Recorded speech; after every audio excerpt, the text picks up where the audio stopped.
Qualified female sparkies only make up around 2% of electricians in New Zealand, so we caught up with one of the young women hoping to help change that.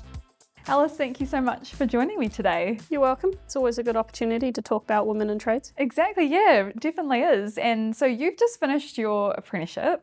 Do you want to tell me a little bit about the journey for you over the last 4 years, has it been? 4 years, yeah. So I finished school in 2020, not really knowing what I wanted to do. Sort of a goal of joining the Navy. I wanted to take a year off and work on the aerobics first. And my dad suggested to do an apprenticeship. And I thought that was a really good idea. We'd rewired the boat not much before, and I'd really enjoyed that, helping out with that. And so I sort of went, well, we'll do electrical, not really knowing what that entailed.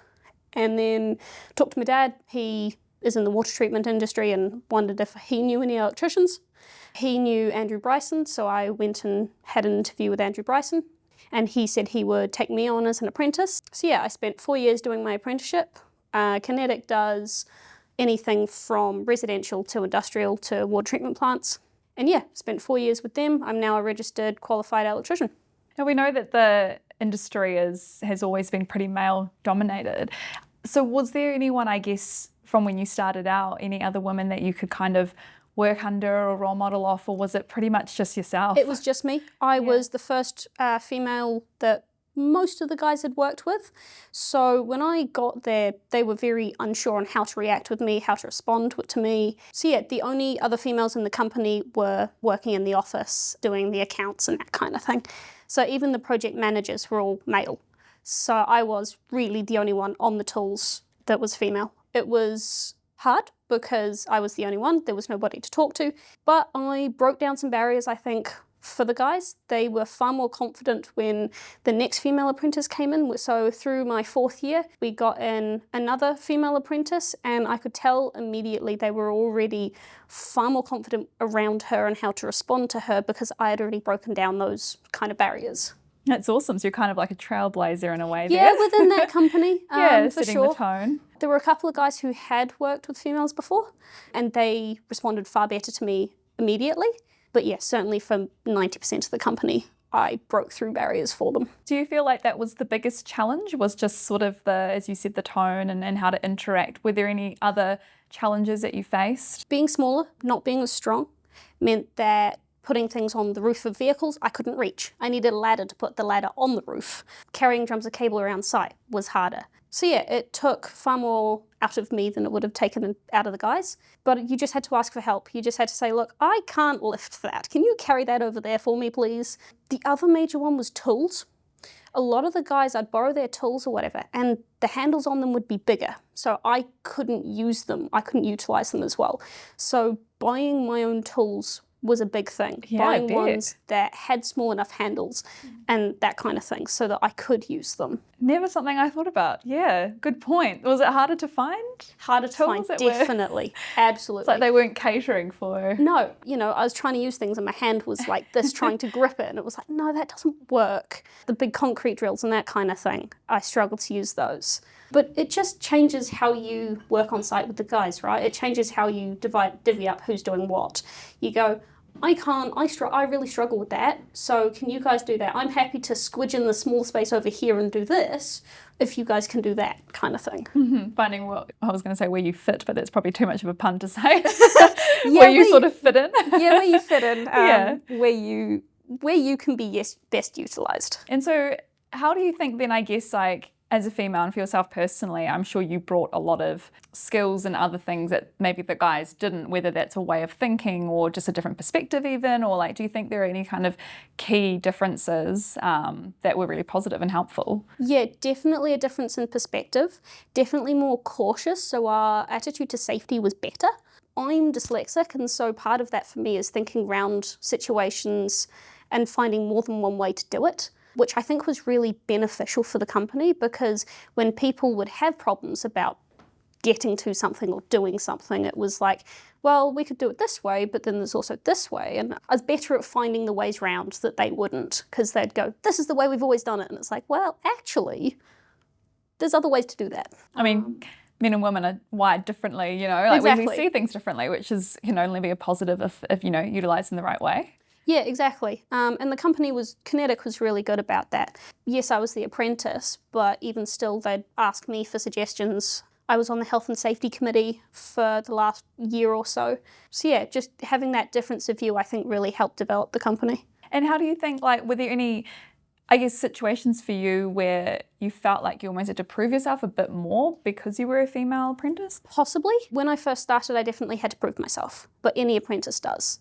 With a couple of them, I had to prove myself a little bit more than a male apprentice would. Going out into the industry and into factories and stuff, again, people didn't know how to react as much, so again, I had to prove myself to them. But once they realised what I was capable of, they were quite happy to have me there. So you mentioned there is another female apprentice that was working with you for a little while. Yeah, for a couple of years, yep. Yeah, so can you tell me a bit about what that, I guess, relationship was like? Was it nice to feel a bit like a role model? Yeah, and it was nice to have someone else to talk to as well. We got on really well really quickly, being the only two females actually hands-on at the time. But yeah, we got on really well and it was really cool to have that communication. And I said to her when I left, look, if you have any questions, if you need any help, just come and talk to me. But yeah, it was really nice to have that. And I think the more we can have of that in companies, the better. Because although you can get along with the guys reasonably well, having that support was what I was missing in that first couple of years in terms of just somebody at the lunch table to talk to who understood more or things like that. And it is a lot about representation we see in these sort of industries too, right? I mean, if you've got young women who are possibly thinking or looking at getting into the trade, seeing other women in those roles and having more people there to kind of look and be like, oh, well, she's doing it, so I might be able to do it too. Definitely helpful. I didn't think about that as much. I just kind of went, I want to do this, so I'm going to go do it. But yeah, having other females to look up to support you, to support each other is really, really helpful. And it made such a difference in that last year, just being able to talk to Kate. And yeah, that was really, really good. So during your apprenticeship, I'm sure you did a range of different things. Is there one element of electrical work that you enjoyed the most? Our biggest thing was water treatment plants, and I got to go around the country helping to build water treatment plants. And yeah, definitely the thing I enjoyed was the project work, being able to start something from the beginning, see it through to the end, work on it, make it the best work that you can, and keeping it tidy and all the rest of it, and being able to be like, yeah, I built that and that's really cool. Sense of satisfaction. Yeah, that sense of satisfaction after it, and being like, yeah, I helped build something that gave people clean water. Like that's really cool. If you were talking to a young woman today who was maybe look like leaving school age and thinking about a career in this, would there be anything that you would say to kind of help inspire getting into electrical work? I think go do it. I mean, if you're on the fence about it, go do it.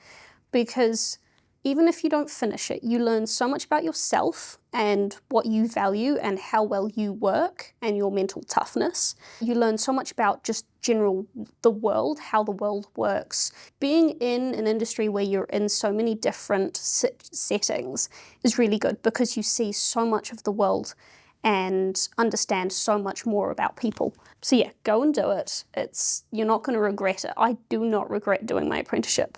It's something I can always come back to. It's a job that I'm always going to have, right? They can't take it away from me. Well, easily. Is there a sort of impact specifically you want to be able to make in the industry? I feel like you already have made a pretty big impact through your apprenticeship. Yeah, I mean, being able to break down those barriers for the guys in the trade and be like, nah, you can do this is fine, was really good. That was a major thing for me. I want to carry on doing that. I want to carry on breaking those barriers and going, actually, this is possible. And just putting guys at ease with having females in the workplace working alongside them, because they sort of, I think they have this kind of wall in their heads of, it's possible, but, you know, they're female, I'm male, and it's all kind of very clear cut, when actually it's like, nah, it's fine just working alongside them. Like it's absolutely fine.